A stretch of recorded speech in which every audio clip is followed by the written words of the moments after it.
our PLC can support. So one thing is what Tuan has already tried before, CNC, running with CNC G-code. Okay, then we could also do a lot more functions like MC track conveyor, MC gear in, this kind of synchronization, as well as like decanning.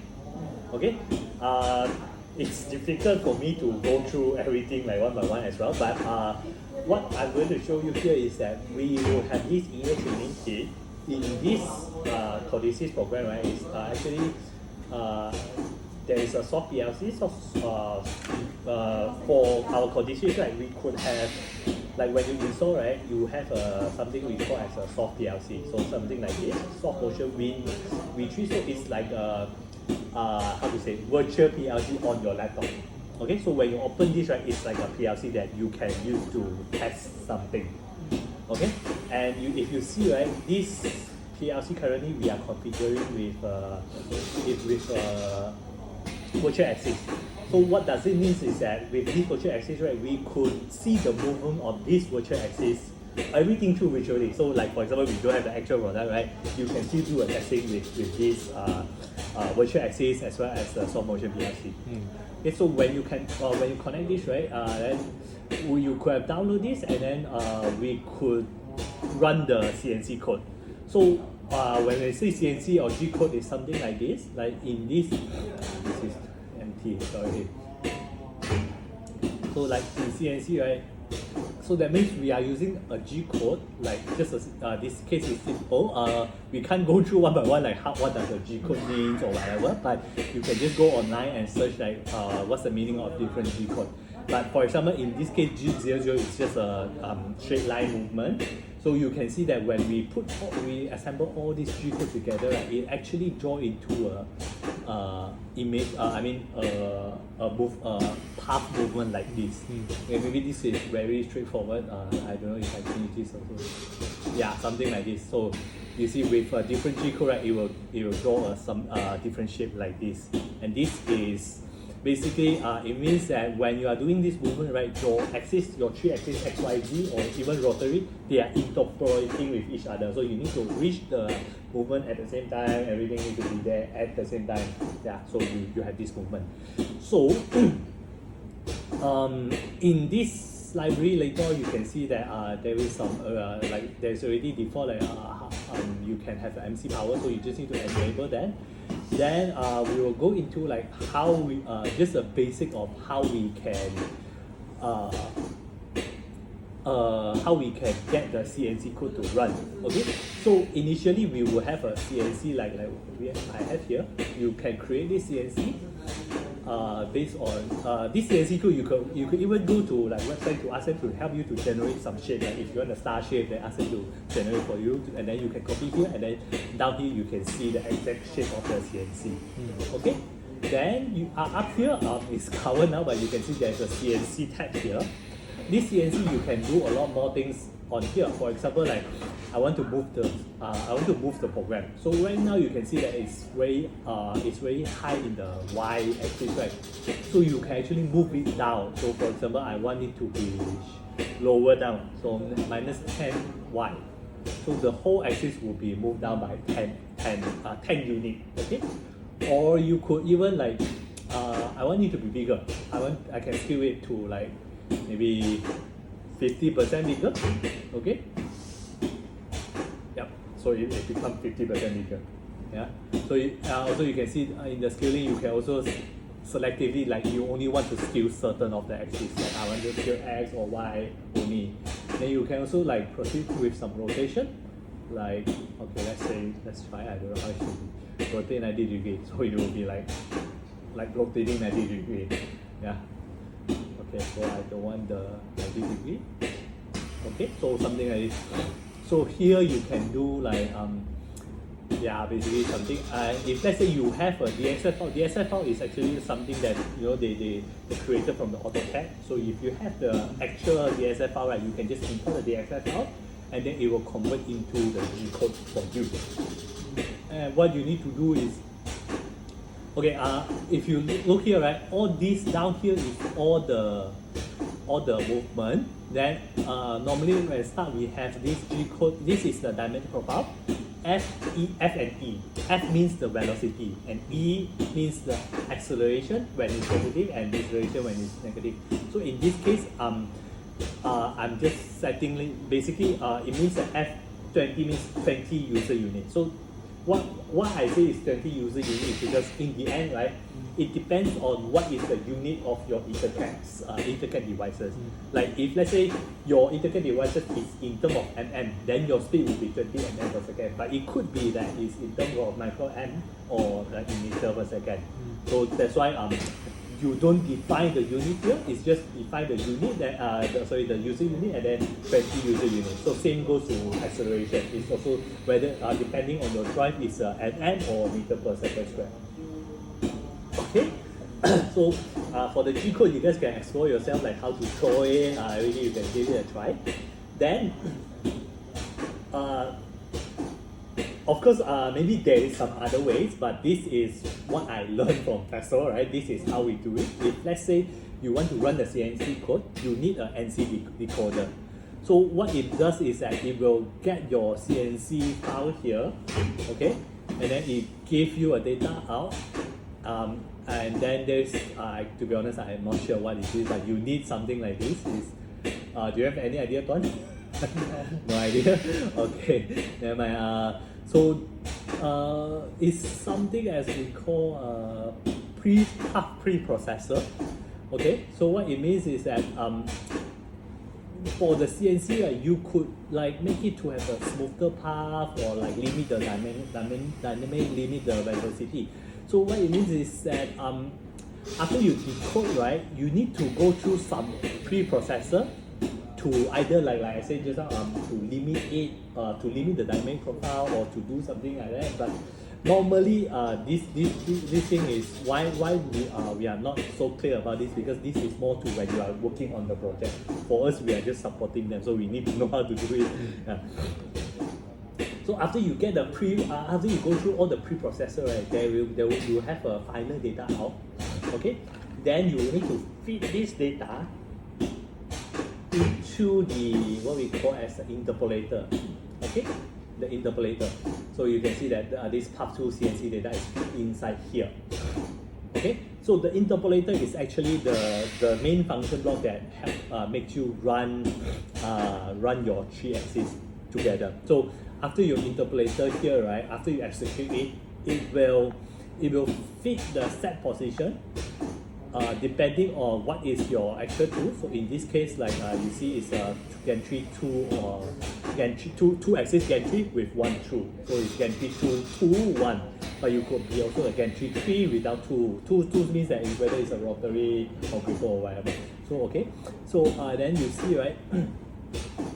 Yeah, over here is a gantry 2 and 2 1. So means that you have a 2 axis gantry, XY axis, and then 1 rotary. Then after that, right, from here you will feed the DX and DY through this control by axis. So this means that your axis Y and axis X and Y, after you execute the interpolator, right, it will follow the set position from your CNC. Then it will move. It will move accordingly. So for rotary also,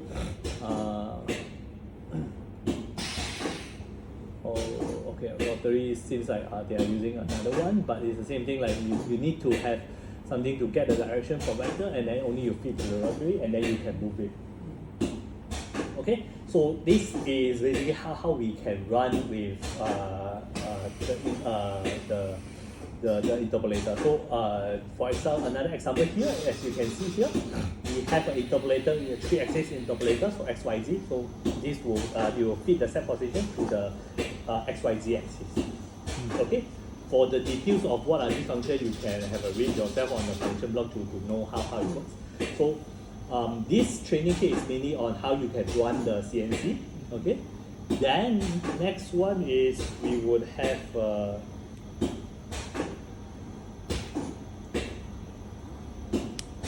I can run it.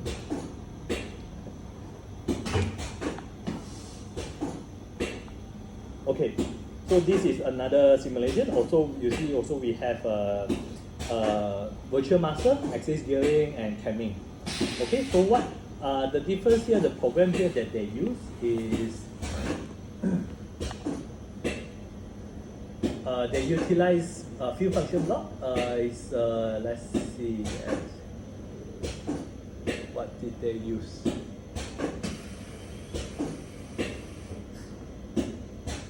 Oh, this one is they use. Okay, this one is already using FASTO function block, but okay, never mind.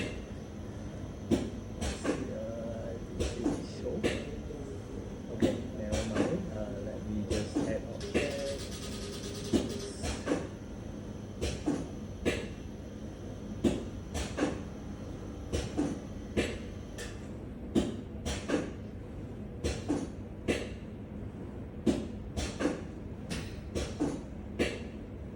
Okay, we have different function blocks. So the first one is MC gear in.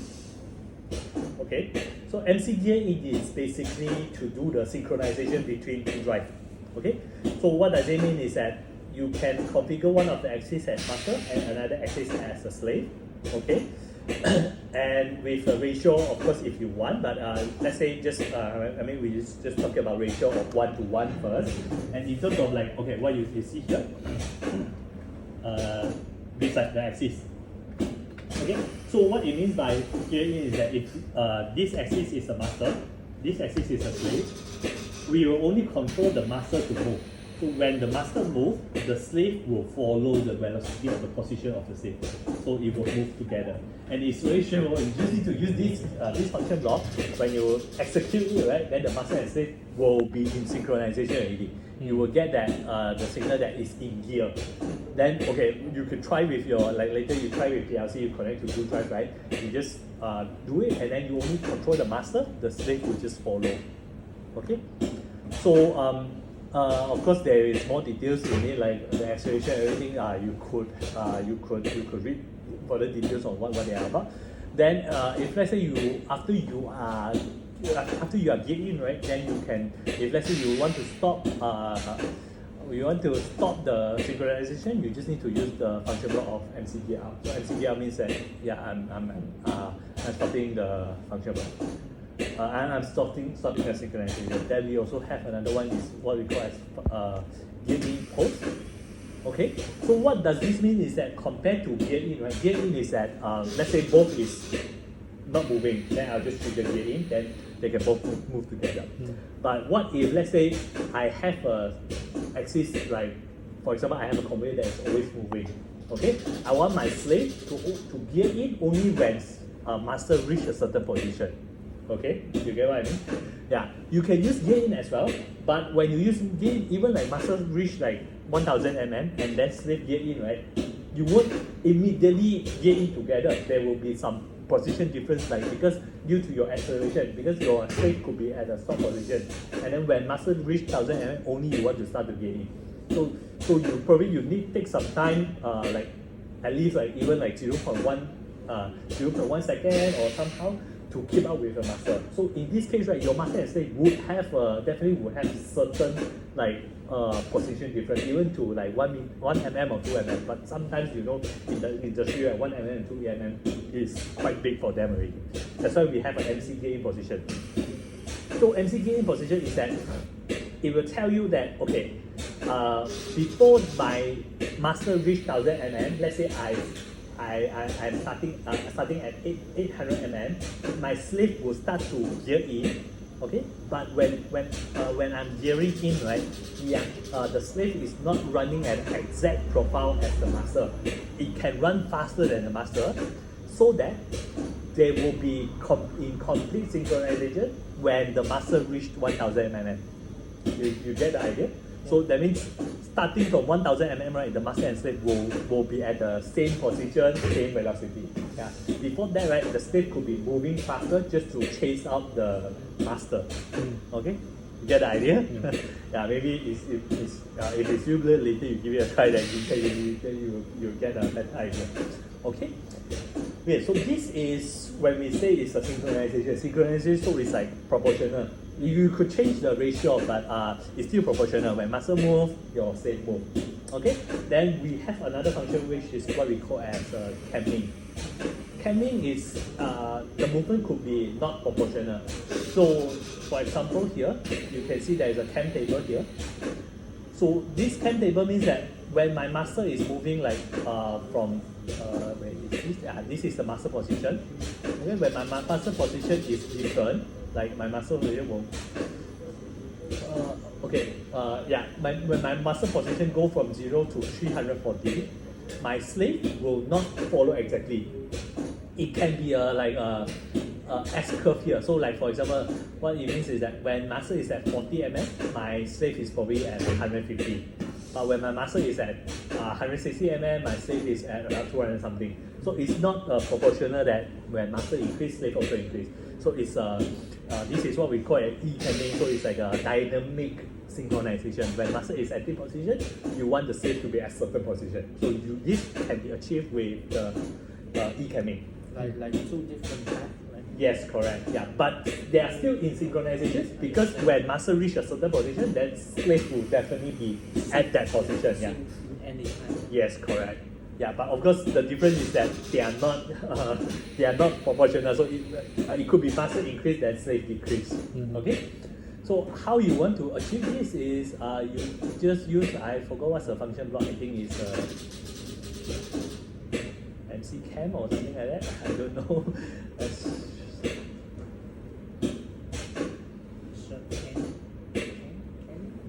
Cam.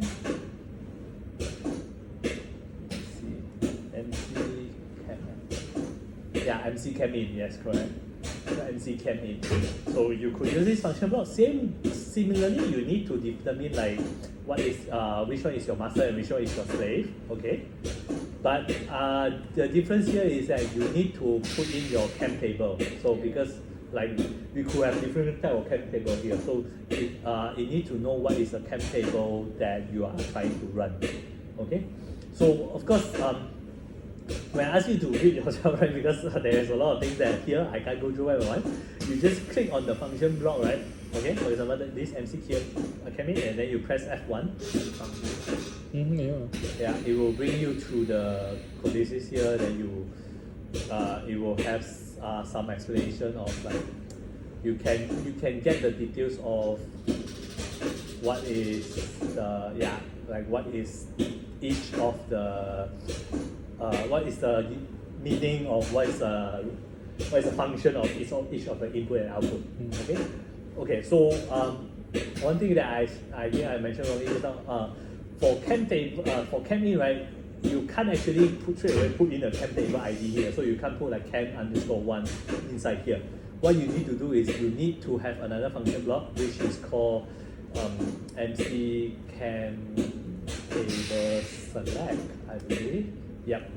Okay. Here you can put in what is the cam table you want, and then after you select it, right, you drag the cam table ID and feed into the MC cam for you to execute the cam. Yeah? So this is something that you can try. So basically, in terms of synchronization, more or less this is the function that we will be using. So just imagine like what you guys will need to do later on. I'm imagining that you guys may need to use this function block. Yeah, like because what we see from the video is that the rotary will rotate. Then you need the XY axis to follow up with the rotary and then place the things down, right? Yeah. Cái bản cam đó mình tự làm hả? Cái bản cam là mình tự làm đúng không? Cái này. Cái bản cam 1, 2, 3 đó. Yeah, but idea is this, but the thing is, don't forget what they are doing there is a CNC. So what to be honest, I don't know how to do is how can we link the CNC with this synchronization block? Yeah, that's the problem. That's the problem because CNC they use like a WCS, right? But like conveyor tracking with the PCS, like other coordinate system. So the problem is we must put the PCS into the CNC machine. Yeah, but yes, there's no function. I don't know how to do that. Bangkok they have that. Bangkok have that. What is the function? They call it sweeping. But if Bangkok have it, right? Bangkok is using codices, right? No, it's like customization function. Okay. So they build it themselves. Yeah. I see. Yeah. So it could be more difficult for codices to achieve this. Yes, like this. You see, they have this function. Okay. layer moving, and then we draw. Mm-hmm. They have the function. Okay. What's the function block name?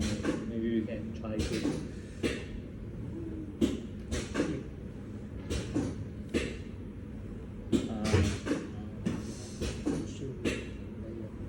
Sync in. Yes.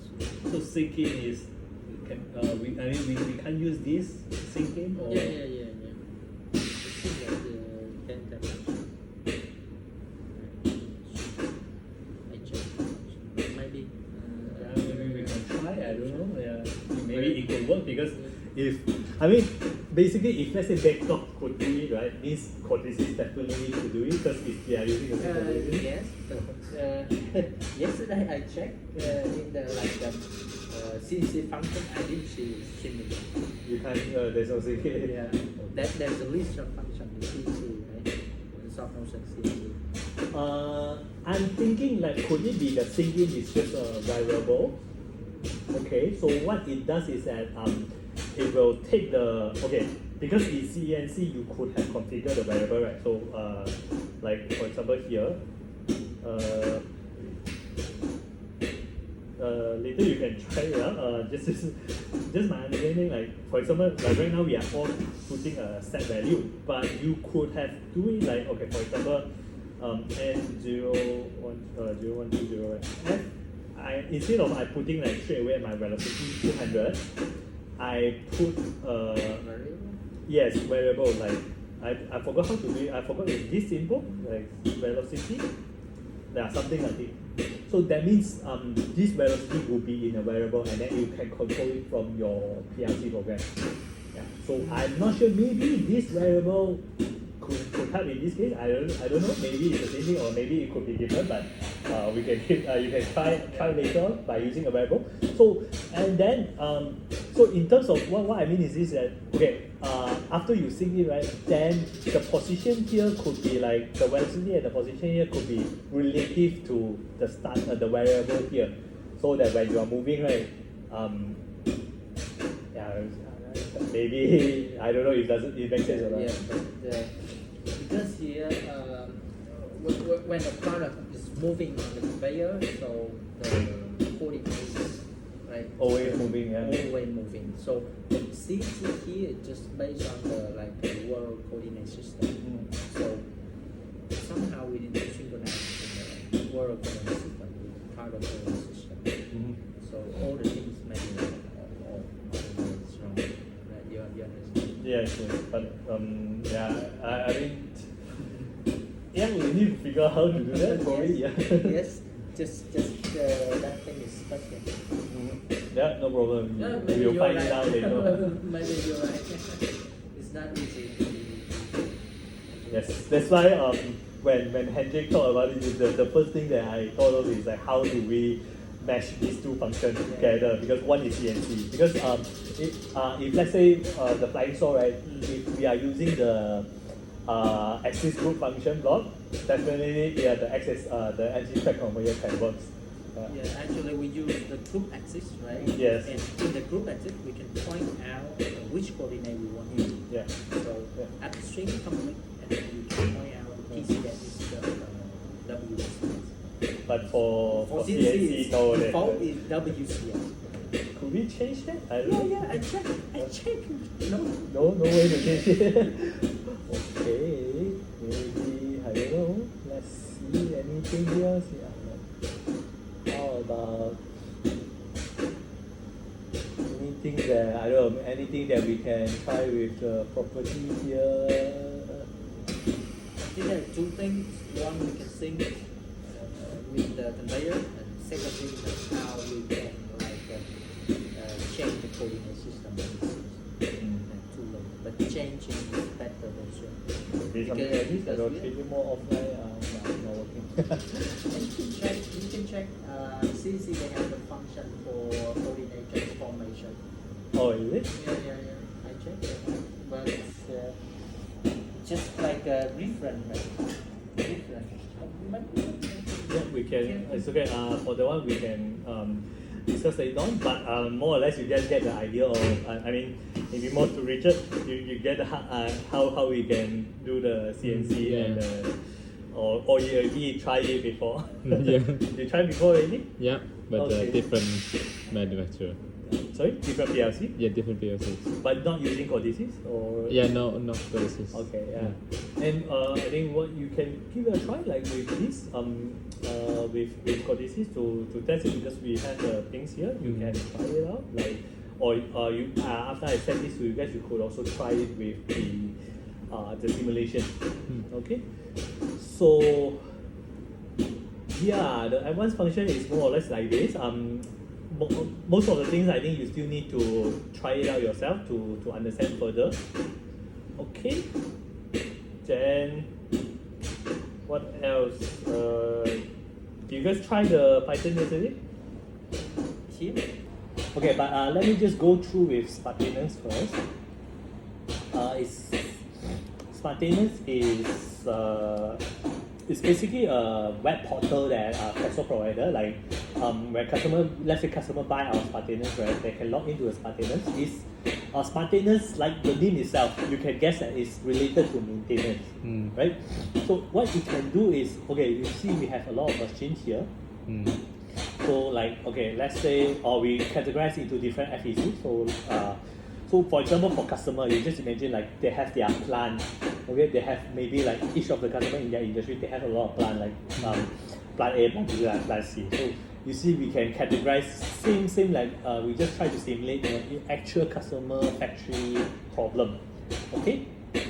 So like we can categorize into different plants here, like Malaysia, Philippines, or Singapore. Okay, so we could just see, okay, if let's say I want to see Malaysia, I just filter by Malaysia. Then I will see all the machines in Malaysia.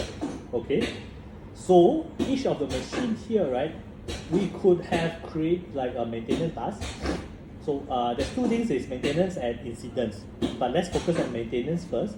So maintenance here means that we could have scheduled scheduled maintenance at 10 o'clock every week, maybe starting from Tuesday. So every Tuesday 10 o'clock, right, we will have this housekeeping maintenance. So that means the operator of the customer, right, Spartanus, we have an app, so they can use with their phone. Okay, then they open their phone and then they look at, okay, every day daily they see what is their task today. Yeah. So for example, in this maintenance, right, Spartanus, right, when we click inside, there will be a certain task. Is there a certain task? Okay, this one has no task. Maybe look here. Okay.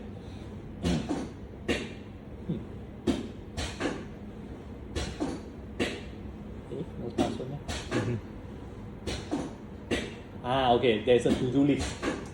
So you see everything, all these things you can configure it, like, okay, what are the things that this operator need to do today or tomorrow. So it's a scheduled maintenance, and it's all with the app. So they will be able to see that, okay, in my area here, right, they can see that, okay, for example, FEC Malaysia, this thing is in pending maintenance. So there is a maintenance task for this machine currently active. So this is the machine that they need to go and do the maintenance. And then when they click inside, they can see like if shall we?